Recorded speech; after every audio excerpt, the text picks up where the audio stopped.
Assalamualaikum warahmatullahi wabarakatuh. Kami lanjutkan untuk materi perkuliahan hukum bisnis pertemuan yang ke-9. Pada hari ini akan kami sampaikan tentang kepailitan dan penundaan kewajiban pembayaran utang berdasarkan Undang-Undang Nomor 37 Tahun 2004. Kepailitan dan PKPU akan dibahas di dalamnya Undang-Undang Nomor 37 Tahun 2004. Apa itu pengertian tentang pailit maupun kepailitan dan PKPU-nya.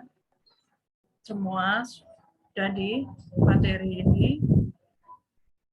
Ini saya berikan sebuah contoh pengumuman atau keputusan tentang putusan pailit terhadap PT Niaga Putra Perkasa dalam pailit dan undangan rapat kreditor pertama.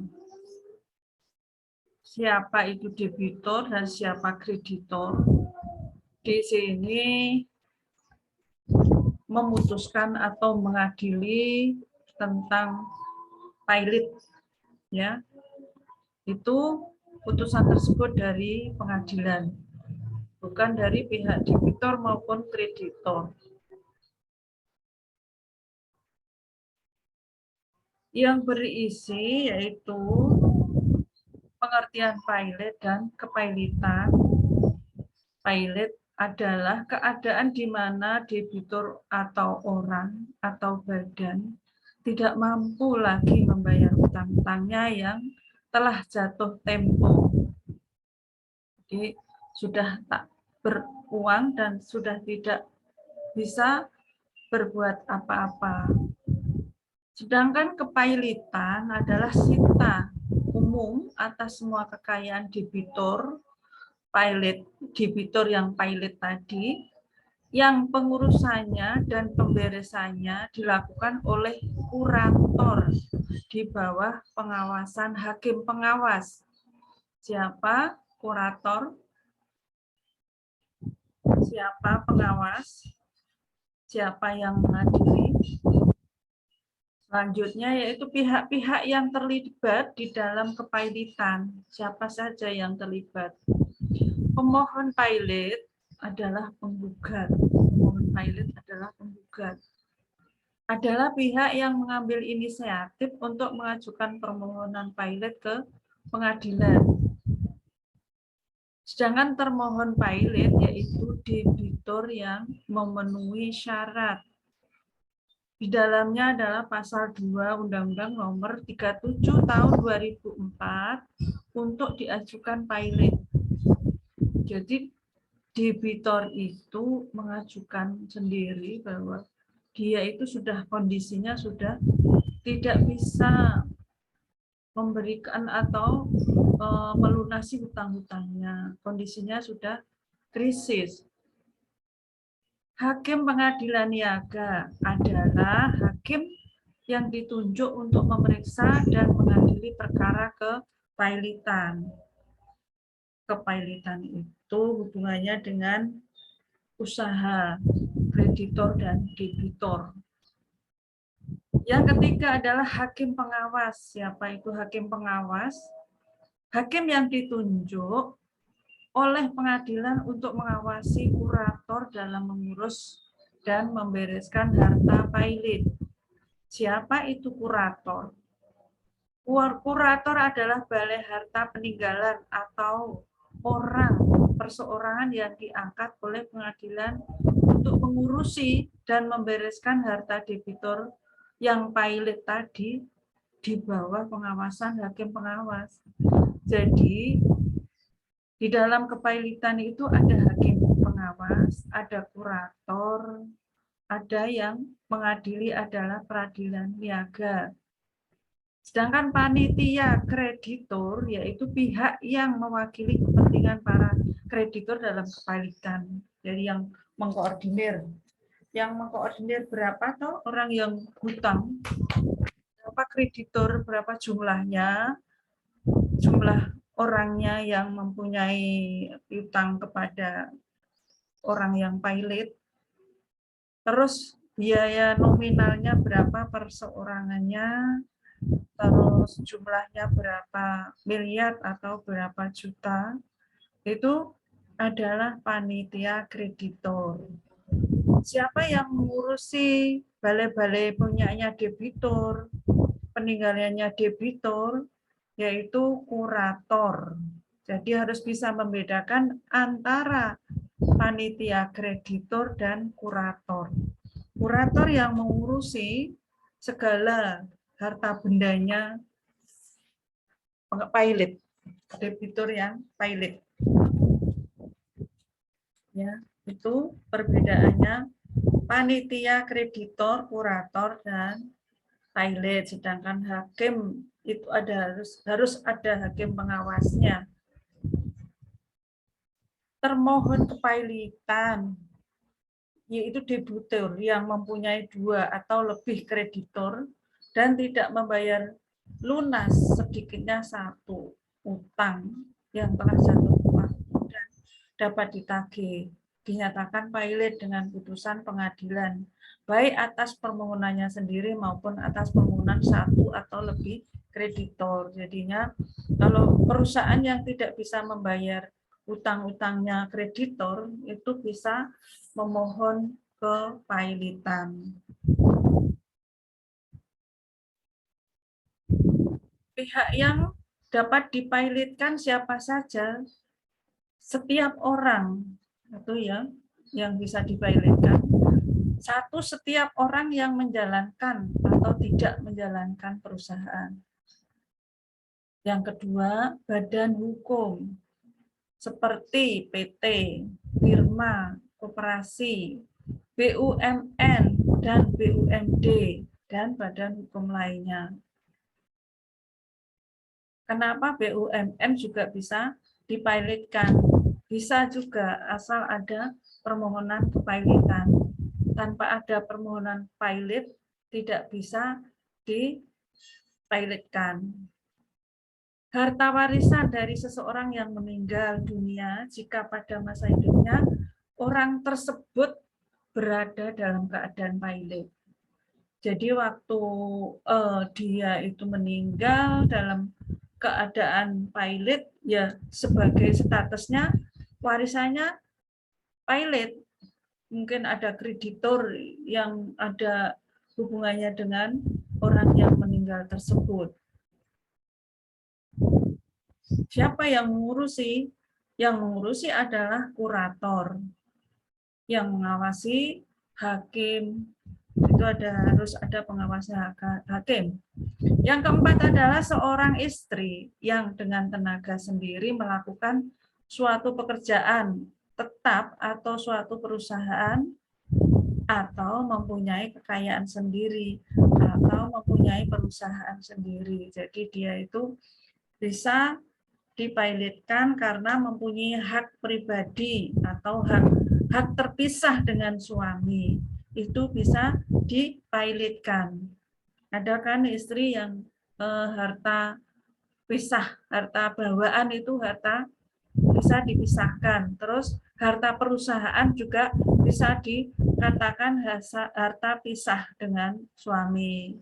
Jadi seorang istri juga bisa dipilotkan. Pemohon kepailitan siapa? Yaitu 1, debitor sendiri. Siapa debitor? Debitor itu bisa bank BI jika debitornya adalah bank.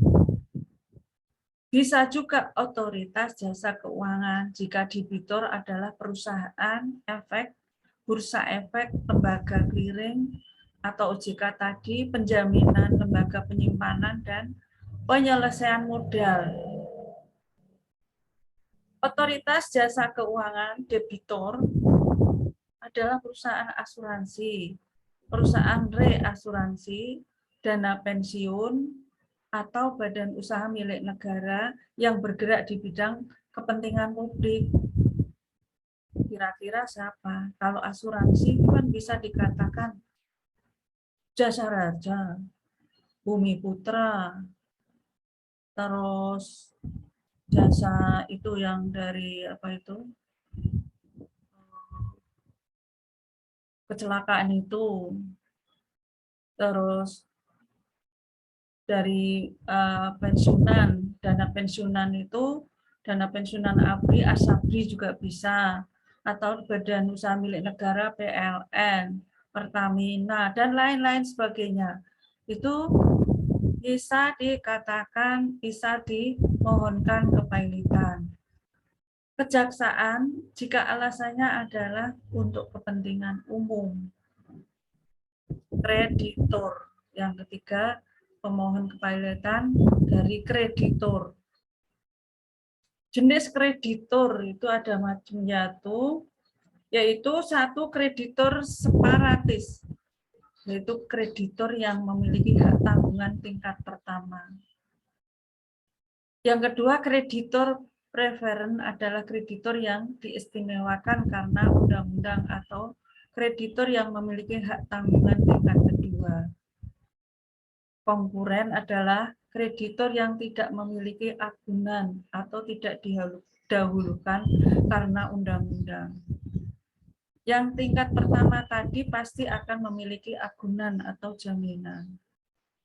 Yang kedua bisa diutamakan mungkin karena lembaga juga bisa. Krediturnya lembaga juga bisa.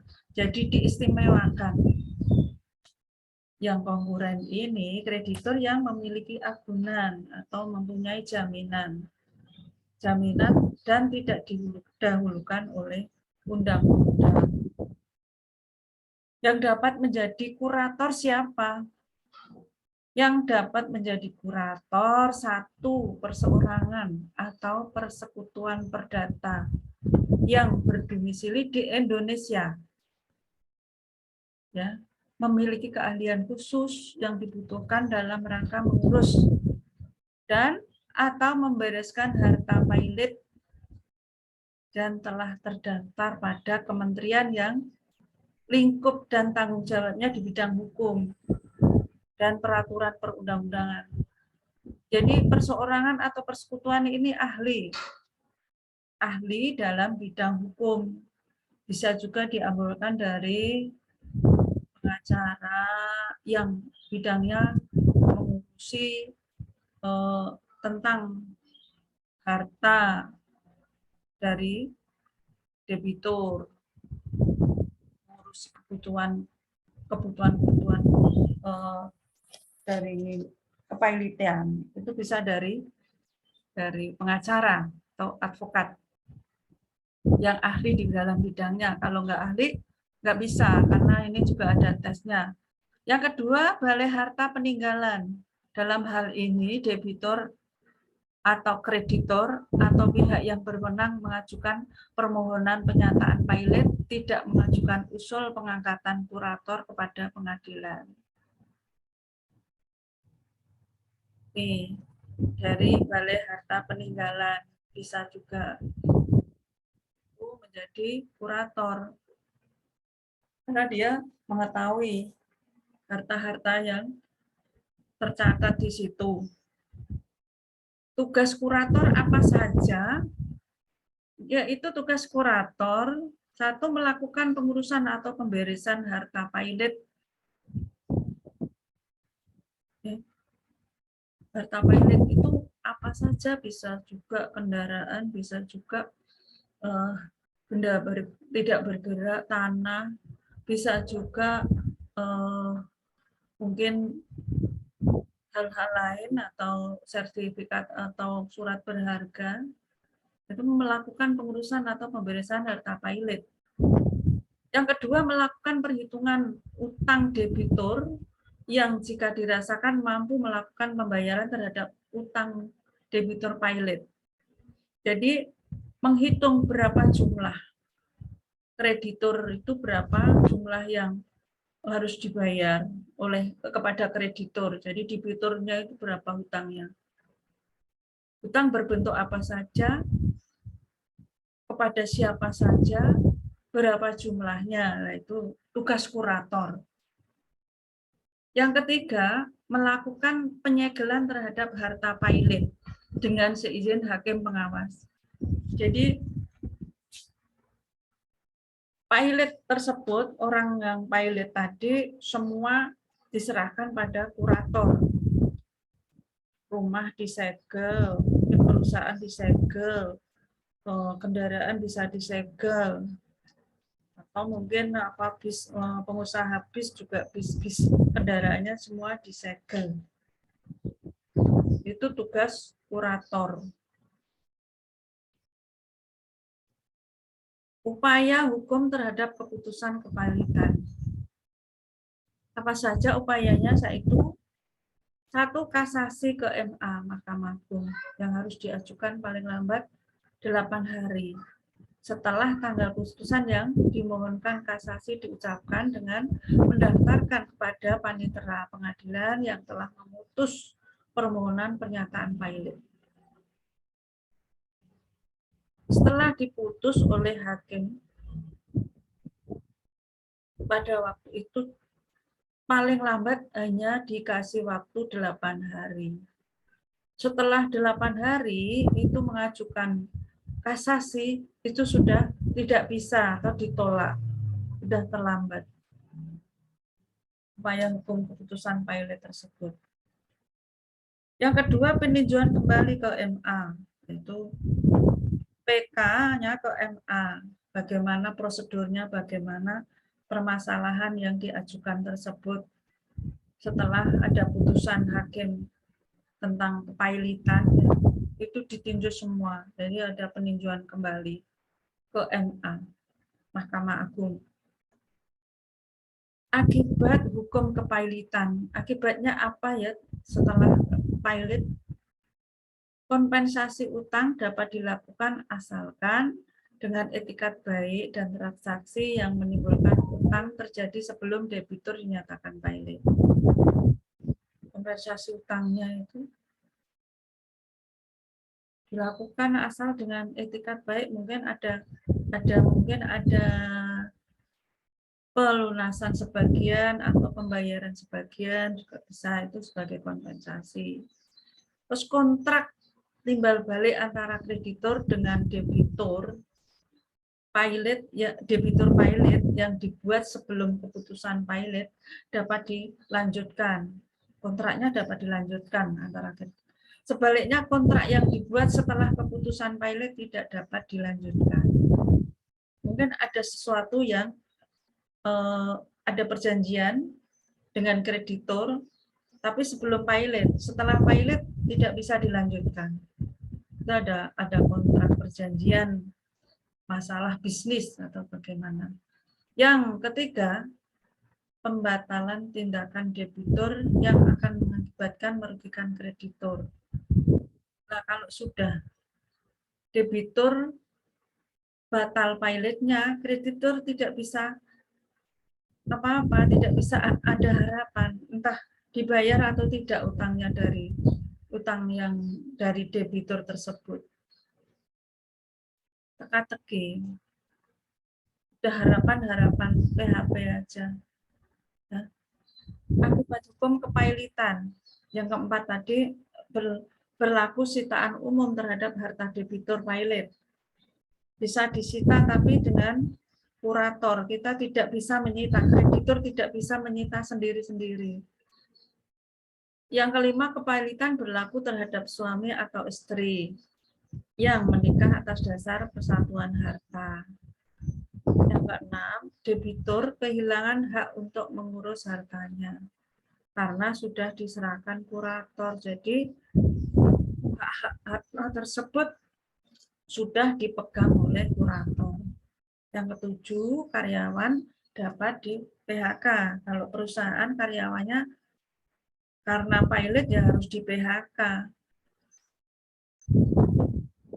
Akibat hukum kepilotan yang ke-8, debitur pilot dapat disandra, kena dan paksaan badan.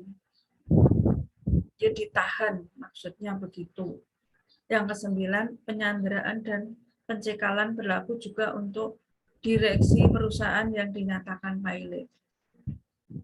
yang ownernya disandra, direkturnya juga disandra, ya, yang empunya itu disandra atau ditahan, direkturnya juga harus ditahan. Kalau ke luar negeri dicekal, tidak boleh menjalankan perjalanannya ke luar negeri. Yang ke-10, perkara pengadilan ditangguhkan atau diambil oleh kurator. Ya, seandainya ada perkara yang berkaitan dengan pengadilan itu semuanya ditangani oleh kurator, atau debitur itu tidak boleh maju sendiri. Kurator semua menangani karena dia yang menghitung dan menguasai dan menyelesaikan hak-hak hartanya oleh debitur.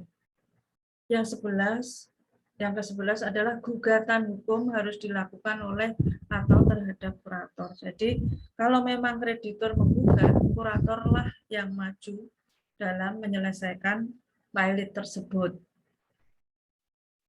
Harta debitur pilot yang tidak dapat dimasukkan ke dalam budel pilot, yang tidak dapat disita, ya, itu harta debitur sing untuk disita itu satu apa? Benda termasuk hewan yang benar-benar dibutuhkan oleh debitur sehubungan dengan pekerjaannya. Bisa juga mungkin hewan apa yang dibutuhkan untuk melakukan pekerjaan tersebut. Perlengkapannya, alat-alat medis yang dipergunakan untuk kesehatan. Seumpama debitur itu dokter, alat-alatnya medis tidak boleh disita. Tempat tidur juga tidak boleh disita, dan perlengkapannya yang digunakan oleh debitur dan keluarganya. Jadi tempat tidur itu tidak boleh disita. Bahan makanan untuk 30 hari bagi debitur dan keluarganya setelah dinyatakan pilot tidak boleh disita. Selanjutnya, yang kedua, segala sesuatu yang diperoleh debitur dari pekerjaannya sendiri sebagai penggajian dari suatu jabatan atau jasa, sebagai upah, pensiun, uang tunggu atau uang tunjangan sejauh yang ditentukan oleh hakim pengawas, atau uang yang diberikan kepada debitur untuk memenuhi suatu kewajiban memberi nafkah menurut undang-undang. Jadi seumpama debitur yang pilot itu orang pensiun, pensiunnya juga nggak boleh disita. Dan debitur itu kalau orang dokter yang gajinya dari rumah sakit juga nggak boleh disita. Dan lain sebagainya tergantung pekerjaan dari debitur yang pilot. Berakhirnya kepailitan. Setelah adanya perdamaian yang telah disahkan dan berkekuatan hukum tetap. Ya, setelah proses insolvensi dan pembagian harta debitur melalui lelang. Jadi, harta-harta itu dilelang. Kepailitan dicabut karena harta debitur tidak cukup. Iya, kalau tidak cukup ya, pilot dicabut. Terus kreditur gimana? Ya, debitur harus mencarikan dana untuk melunasi kreditur. Kalau tidak, tergantung kreditur mengajukan apa. Mengajukan suruh ditahan ya nanti bisa masuk hukum pidana. Putusan pilot dibatalkan di tingkat kasasi atau peninjauan kembali. Yang kedua adalah penundaan kewajiban pembayaran utang.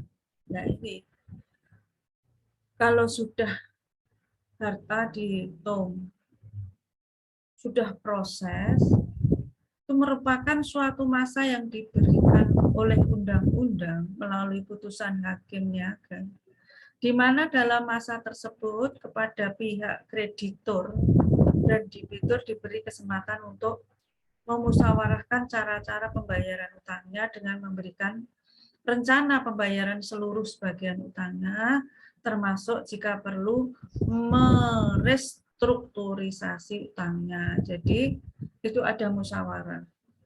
Iya yo, tunggu. Umpama kreditor hanya mempunyai suatu bidang sebidang tanah luas yang mau untuk membayar utang kreditor itu dijual atau dilelang dulu, itu melalui penundaan kewajiban pembayaran utang. Menunggu lelang itu tidak mudah dan tidak cepat. Ya, harus melelang tanah, harus menjual tanah itu melalui penundaan kewajiban pembayaran. Itu nunggunya berbulan-bulan. Kapan tanah itu laku dan kalau dalam jumlah besar itu pasti akan lama. Orang kalau tidak mempunyai uang banyak, ya kreditor akan merasa rugi. Uang sudah masuk, utang tidak dibayar-bayar, harus menunggu PKPU. Itulah kejadian kepailitan. Jadi kalian tidak menghadapi seperti ini. Seperti ini umpama dalam properti, pembelian properti, mungkin apartemen, mungkin perumahan, karena tidak jadi membangun, uang sudah masuk, lah itu perusahaan pilot itu akan terjadi seperti ini. Yang kedua, permohonan PKPU dapat ditinjau oleh debitur atau kreditur untuk kepentingan debitur. Bisa ditinjau itu berapa jumlahnya, berapa hutangnya, cukup tidak untuk dijualkan sebidang lahan itu untuk membayar utang-utang kreditur.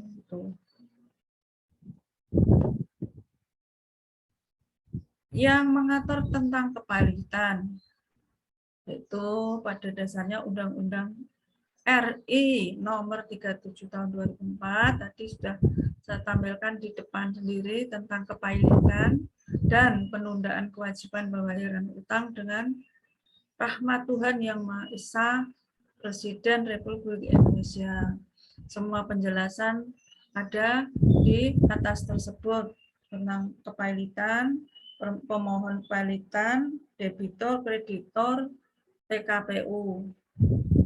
Akibatnya apa?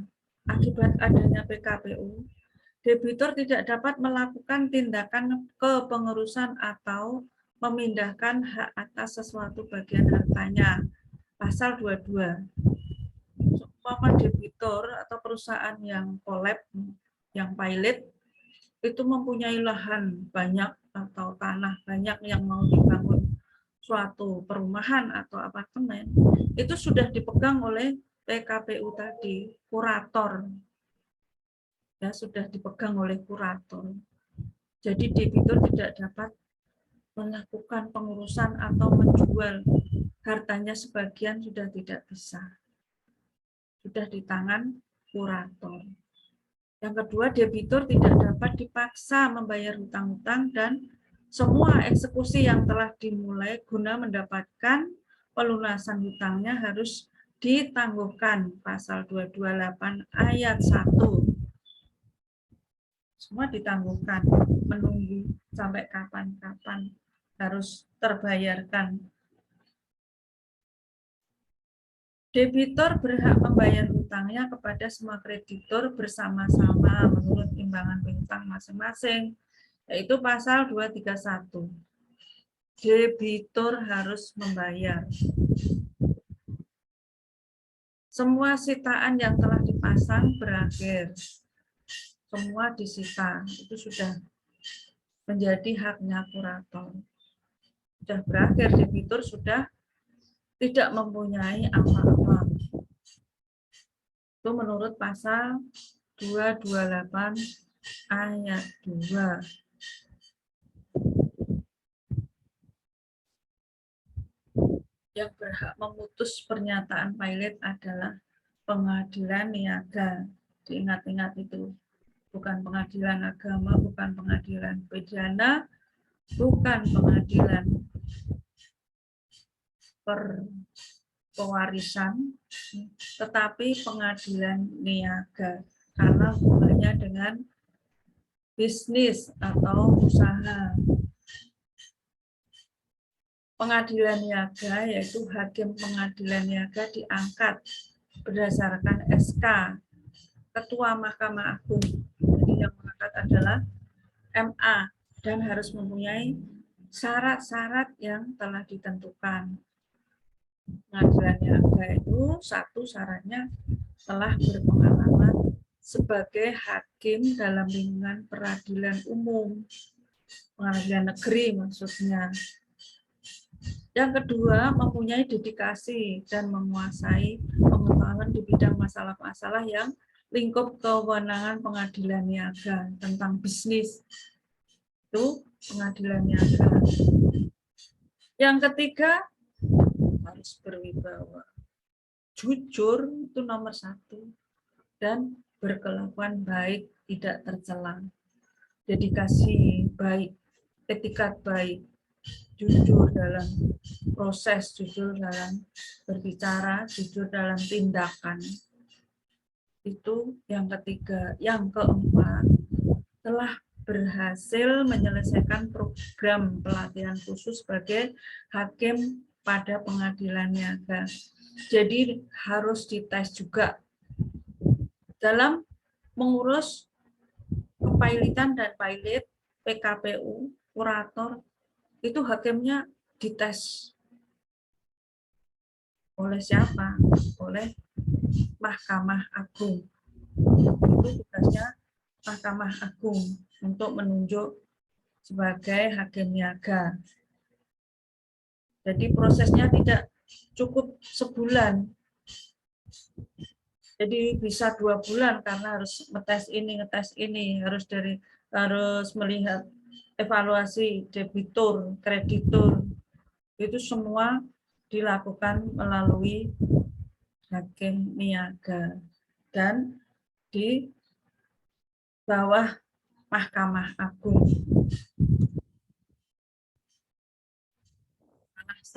Ini sudah sisipan ini dari proses tadi pengadilan niaga, dari pilot, dari PKPU dan kurator sudah materi 1 bab sudah selesai ya tentang kepailitan. Ini saya ada sisipan. Salah satu rahasia kesuksesan adalah proses belajar. Jadilah orang yang selalu terbuka terhadap kritik dan nasihat dari orang lain. Jangan mudah tersinggung, jangan mudah emosi. Cobalah untuk melakukan evaluasi terhadap kekurangan diri pada saat berbisnis. Berbisnis itu hanya harus ada introspeksi diri juga. Ya, harus introspeksi apa yang salah. Apalagi dalam marketing itu orangnya harus banyak senyum. Beri kesempatan, senyumlah semasa Anda masih bisa tersenyum pada orang lain. Tapi kalau sudah tua giginya mau senyum itu malu, ya. Saya sarankan, semoga Anda dalam berbisnis itu sukses, berjalan lancar. Prosesnya belajar dan belajar. Tujuannya adalah untuk mencari keuntungan. Itu orang berbisnis. Jadi materi-materi hukum bisnis itu Anda harus selalu membaca dan hadir, kalau tidak rugi. Di sini dosen mendoakan kalian sukses. Dan materi itu akan memberi pelajaran bagi kalian untuk menjadi sukses dan kalian untuk menjadi pengusaha. Kita tutup. Sekian. Wassalamualaikum warahmatullahi wabarakatuh. Semoga Anda sukses dan materi ini bermanfaat bagi kalian. Amin.